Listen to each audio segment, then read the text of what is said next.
O salmista Davi disse: o Senhor é a minha luz e a minha salvação, a quem temerei? O Senhor é a força da minha vida, de quem eu me recearei? Quando os malvados, os meus inimigos e os meus adversários investiram contra mim para comerem as minhas carnes, tropeçaram e caíram.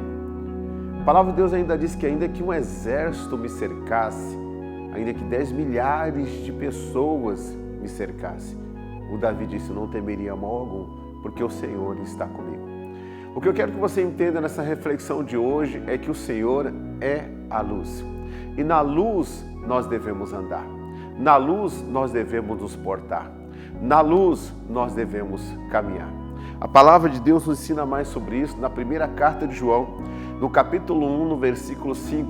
O título dessa mensagem são poucos versículos que dizem assim: Deus é luz e devemos andar na luz. E qual é a luz que brilha para nós hoje? É a direção do Evangelho, é a inspiração da palavra de Deus no nosso espírito.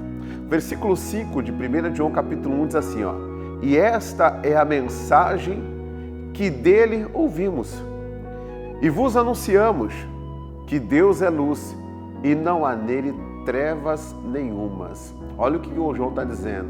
Ele está falando assim: nós estamos testificando para vocês aquilo que saiu da boca do próprio Cristo, aquilo que Ele mesmo testificou para nós, aquilo que Ele mesmo pregou para nós.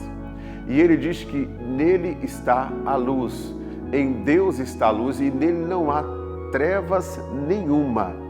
E se dissermos, se nós falarmos que temos comunhão com Ele, se nós falarmos como Davi, o Senhor é a minha luz, se nós falarmos como Davi, que temos comunhão com essa luz, olha o que ele diz: e andamos em trevas, mentimos e não praticamos a verdade. Não tem como uma pessoa falar que está na luz sem praticar a palavra de Deus. Quando uma pessoa ela diz que está na luz, ela está na luz é quando ela está praticando a palavra de Deus. Se uma pessoa ela não perdoa e ela coloca qualquer justificativa para ela não exercer esse poder libertador que é o perdão, essa pessoa ela permanece nas trevas. Deu para entender? Algumas pessoas chegam a justificarem as suas atitudes e Deus está dizendo: não, Deus não tem direção para ninguém nas trevas. A direção para Ele é na luz. E se nós falamos que estamos na luz, que andamos na luz e andamos nas trevas, ou seja, andamos conforme o nosso próprio entendimento, conforme a nossa razão, conforme a nossa carne, em confronto com as Escrituras, diz o texto que nós mentimos e não praticamos a verdade. O 7 diz assim, mas se andarmos na luz, como Ele na luz está, temos comunhão uns com os outros, e o sangue de Jesus Cristo, seu Filho, nos purifica de todo o pecado. Gente, isso aqui é muito sério.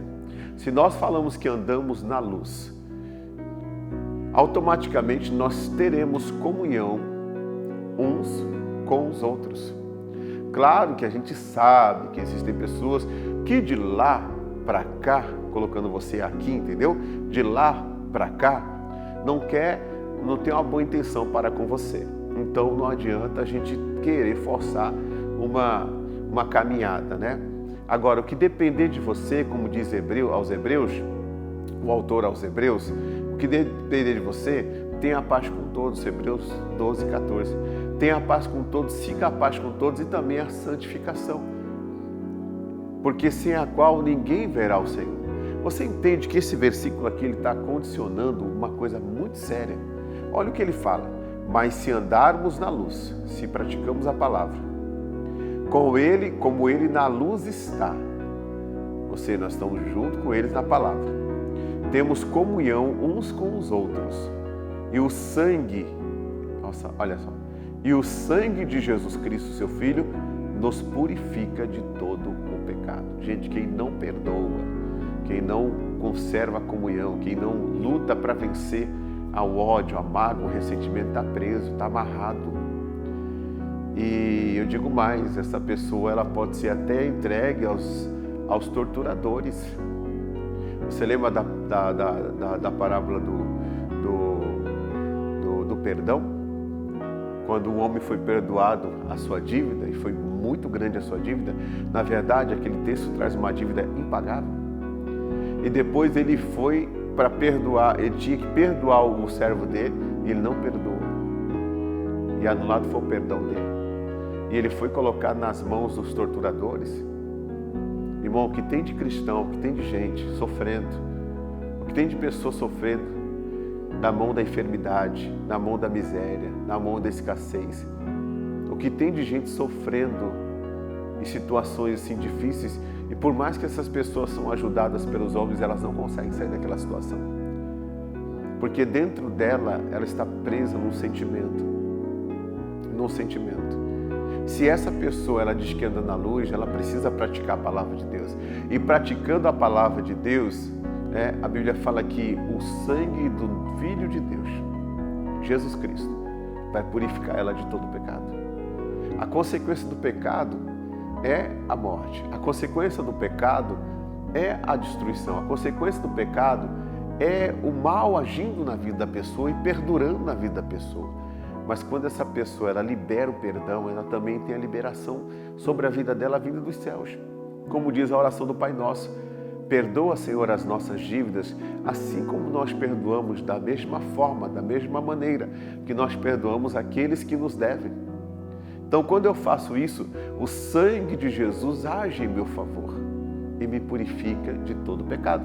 Eu vou sendo cada dia mais limpo por Deus, eu vou sendo cada dia mais liberto por Deus. Eu estou sendo cada dia mais pautado na luz.